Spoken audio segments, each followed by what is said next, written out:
जब मोदी सरकार कही थी कि अब 3 तलाक का कोई मान्य नहीं है, मैं बहुत खुश रहती थी क्योंकि मैं इनका नेचर शुरू से जानती थी कि ये ठीक दिमाग के, ठीक नेचर के हैं लोग नहीं।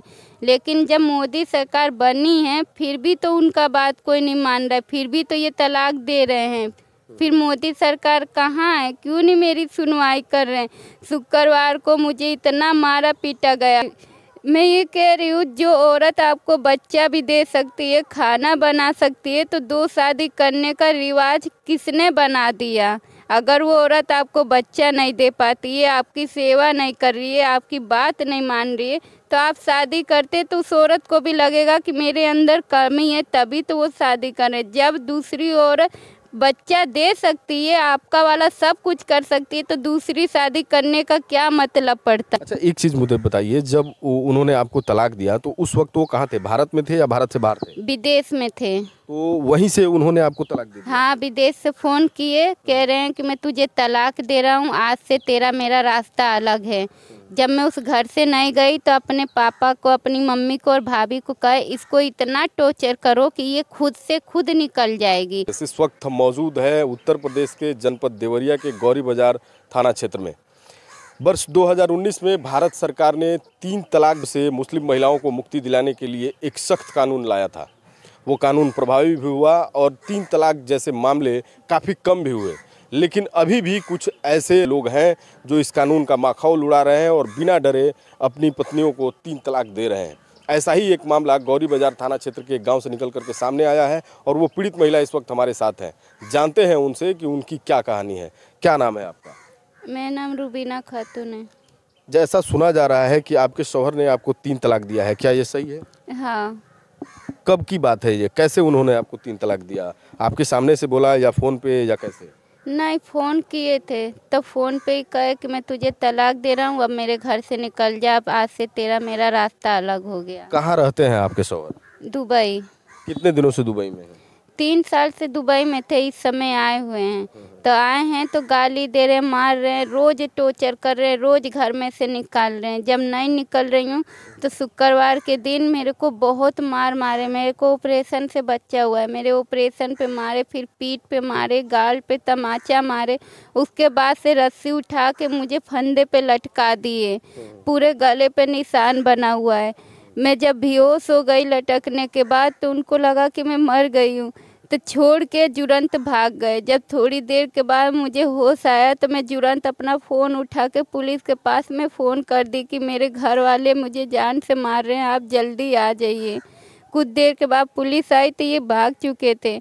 पुलिस वाले, मैं उनसे कही कि वो यहीं अगल बगल किसी घर में छुपे हैं, आप एक बार देखिए। जैसे ही पुलिस चली जाती है फिर घर में आके फिर मारने पीटने लगे, कह रहे क्या चीज़ का मांस खाइए कि मरती नहीं है। अच्छा, एक चीज़ मुझे बताइए, ये 3 तलाक वाला जो प्रकरण है ये कितने दिन पहले हुआ? कितने दिन पहले उन्होंने आपको ये 3 तलाक दिया? 3 साल पहले मुझे तलाक दिए थे। क्या क्या हुआ था कि उन्होंने आपको 3 तलाक दिया? जैसे ये 3 साल पहले शादी में मेरे घर आए थे, मेरी छोटी बहन की शादी थी, तो वहाँ पे ये छत पे चढ़े हुए थे। मैं घर में ढूंढ रही थी कि मम्मी कहाँ हैं, थोड़ा खाना ना पूछ लूँ, नहीं कहेंगे कि अपने में व्यस्त थे। मम्मी कहीं छत पे देखो, जाते हुए देखी थी मैं।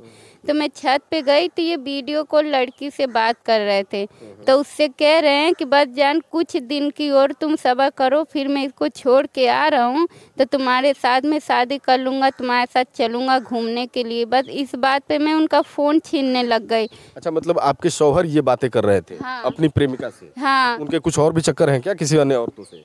अन्य औरतों से नहीं है, बस एक लड़की है जिसके साथ वो फंसे हुए हैं, वो मुंबई की है। जब मेरे पूछने पे नहीं बताते, लेकिन बहुत ज़्यादा पूछने के बाद बताए, कह रहे आप देख जान गई है, देख लिए तो सुन ले, मैं तुझे रखूँगा नहीं, तुझे रखने के हिसाब से नहीं आया हूँ, बस तू मुझे छोड़ दे, मुझे तलाक दे दे।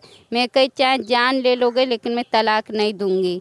मेरे बाप नहीं है, भाई नहीं है, कहाँ जाऊंगी, कौन मेरा खर्चा उठाएगा, एक बच्चा है वो कहाँ जाएगा। अच्छा, एक चीज़ मुझे बताइए, जब उन्होंने आपको तलाक दिया तो उस वक्त वो कहाँ थे, भारत में थे या भारत से बाहर थे? विदेश में थे। तो वहीं से उन्होंने आपको तलाक दे दिया? हाँ, विदेश से फ़ोन किए, कह रहे हैं कि मैं तुझे तलाक दे रहा हूँ, आज से तेरा मेरा रास्ता अलग है।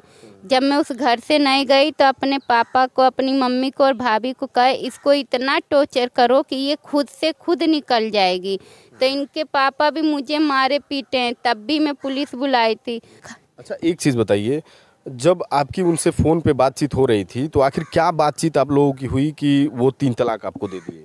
वो कह रहे हैं मैं तुझे नहीं रखना चाहता हूँ, अब तुझसे मेरा मन भर गया है। जब तक तुझे बच्चा नहीं हुआ था तब तक तू मुझे अच्छी लगती थी, लेकिन अब बच्चा हो गया, अब तू मुझे पसंद नहीं आती है, मैं तुझे छोड़ना चाहता हूँ। उन्होंने 3 बार तलाक तलाक तलाक बोला था? हाँ, 3 बार मुझे तलाक बोलने के बाद कहते हैं मेरे घर से अब निकल जा। यही बात मेरे घर के लोग भी कहते हैं, जब वो तुझे तलाक दे दिया है तो घर में से निकलना, 2 रूम लेके मरेगी क्या? अच्छा, आप पुलिस के पास गई थी? पुलिस को लिखित शिकायत दी है? हाँ, इस समय शिकायत दी हूँ, लेकिन कोई सुनवाई नहीं हुआ है। आपने अपनी शिकायत में ये लिखा है कि उन्होंने आपको 3 तलाक दिया है? हाँ, मैं शुरू से कहती चली आई हूँ कि मुझे क्या कहते हैं ये तलाक दे दिए हैं, मैं ये तलाक मान नहीं रही हूँ। आप इस तलाक को मानने के लिए तैयार नहीं? नहीं।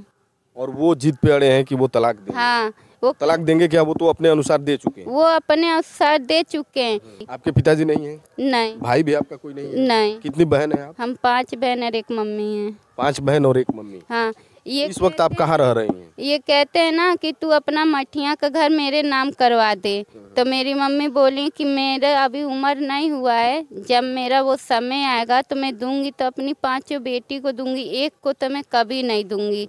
एक को दूंगी तो 4 बेटियों को मेरी तकलीफ होगा कि 5 पैदा क्यों, तो 5 को दूंगी। तो ये मुझे हरदम मारते थे, तो मेरी मम्मी क्या की, देवरिया में कुछ पैसे लगा के मेरे नाम से ज़मीन खरीद दी थोड़ा सा, तो ये कहते वो ज़मीन मेरे नाम से तू कर दे। अच्छा, एक चीज़ बताइए, भारत में जब 3 तलाक विरोधी कानून लागू किया गया मुस्लिम महिलाओं को ये 3 तलाक जैसे अभिशाप से बचाने के लिए, तो उस वक्त आपको क्या लगा था कि आपके साथ ऐसा हो सकता है? क्योंकि अब तो भारत में कानून भी बन चुका है। जब मोदी सरकार कही थी कि अब 3 तलाक का कोई मान्य नहीं है, मैं बहुत खुश रहती थी, क्योंकि मैं इनका नेचर शुरू से जानती थी कि ये ठीक दिमाग के, ठीक नेचर के हैं लोग नहीं। लेकिन जब मोदी सरकार बनी है फिर भी तो उनका बात कोई नहीं मान रहा है, फिर भी तो ये तलाक दे रहे हैं। फिर मोदी सरकार कहाँ है, क्यों नहीं मेरी सुनवाई कर रहे हैं?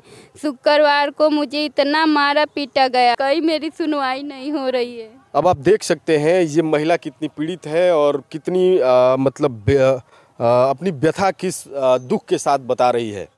ऐसे भी लोग हैं अभी जो 3 तलाक कानून को मान नहीं रहे हैं और अपनी मनमानी करने पे तुले हुए हैं, लेकिन ये महिला अपनी हिम्मत को हारने वाली नहीं है। इसने भी ये जिद ठान लिया है कि इस 3 तलाक से ये मुक्ति पा करके ही रहेगी। हालांकि भारत सरकार ने इस प्रथा के खिलाफ कड़े कानून भी बनाए, लेकिन अभी भी कुछ ऐसे मनगढ़ प्रवृत्ति के लोग हैं जो इस कानून का माखौल उड़ा रहे हैं और इस तरह की मासूम महिलाएँ 3 तलाक की शिकार हो रही हैं।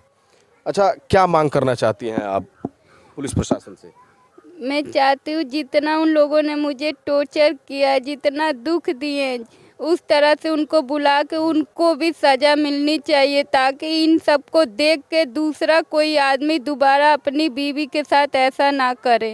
अच्छा, ये जो 3 तलाक जो ये प्रथा थी आप लोगों में, ये मतलब वास्तव में ये महिलाओं के लिए पीड़ादायक थी? बहुत पीड़ादायक थी। मैं ये कह रही हूँ, जो औरत आपको बच्चा भी दे सकती है, खाना बना सकती है, तो 2 शादी करने का रिवाज किसने बना दिया? अगर वो औरत आपको बच्चा नहीं दे पाती है, आपकी सेवा नहीं कर रही है, आपकी बात नहीं मान रही है, तो आप शादी करते तो उस औरत को भी लगेगा कि मेरे अंदर कमी है, तभी तो वो शादी करे। जब दूसरी औरत बच्चा दे सकती है, आपका वाला सब कुछ कर सकती है, तो दूसरी शादी करने का क्या मतलब पड़ता?